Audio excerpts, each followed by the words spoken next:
Hello mga ka-baby boys. Ayan, nagpe-prepare na naman kami ng biglaang lakad. My gosh, pupunta kami ng Enfanta, Quezon. My gosh guys, yung lakad namin na yan, biglaan lang talaga yan. Kasi biglaan lang din akong umuwi ng Tanay. Tapos ang mga baby boys ko, alam mo naman, pag nasa Tanay ako, hindi talaga mapakali kung saan kami magpupunta o saan kami magiinom, kung saan bang lugar kami. My God guys, ayan. So yun na nga guys. Then natuloy kami kung saan kami nagpunta na naman yan guys sa Enfanta, Quezon. Ang balak ng sana namin yun is nature trip. Kaso may sumamang isang baby boys na parang ang gusto niya is dagat. Kaya nagdagat na lang din kami. Nakapag-decide ako na magdagat na lang. Tapos yun guys, wala talaga kaming kaplano-plano dyan guys.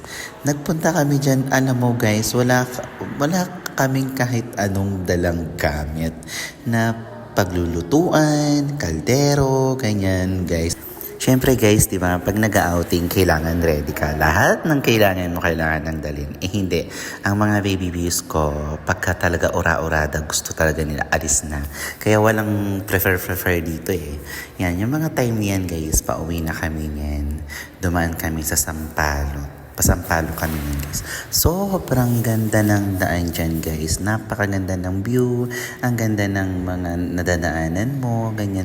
Ang simoy ng hangin. Ang lamig-lamig pa. Ganyan. Yan.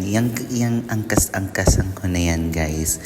Yan yung baby boy na isa na ang gusto is dagat. Kaya natuloy kami sa dagat. Kahit walang kaplano-plano. Kita nyo naman guys, diba? Ang gondo-gondo talaga nyo guys. Kaya just ma-recommend ko talaga sa inyo na pag kayo uuwi na galing Enfanta or kung pupunta kayo ng Enfanta, sa Sampaloc, Tanay Rizal kayo dumaan guys. Ang ganda talaga niya guys, promise. Nakakawala talaga siya ng stress. Then yan guys, parang napag-usapan namin dyan na titigil kami dun sa may tulay dyan, sa papunta dyan sa Enfanta. Kasi maganda yung spot na yun. Kaya titigil kami dun saglit. Tapos magpipicturean lang kami guys. Ayan.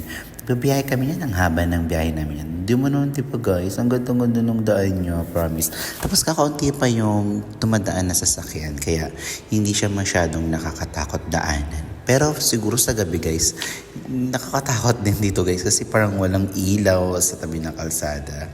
Ayan na guys yung tulay. Nakita nyo, di ba? Ang ganda. Ang ganda dyan guys, promise. Ang ganda dyan magtambay with na kasama yung, alam mo na, mga bebe mo, ganyan. Tapos nagkakape kayo dyan. Oh, ganyan ako dyan guys. Nagmamaganda ako dyan sa park na yan. Ayan yung time na na-flatan na yung motor ko guys. Naglakad-lakad ako sa Sampaloc, my gosh. Naghanap pa talaga kami ng vulcanizing. Nakakaloka talaga guys. Kawawa nga si Kagura dyan kasi running flat nila. Wala na akong nagawa talaga kasi kailangan talaga namin makauwi. Kung hindi kami makakauwi is gagabihin talaga kami sa daan. Then dito na mga ka-baby boys. See you in next vlog. Bye!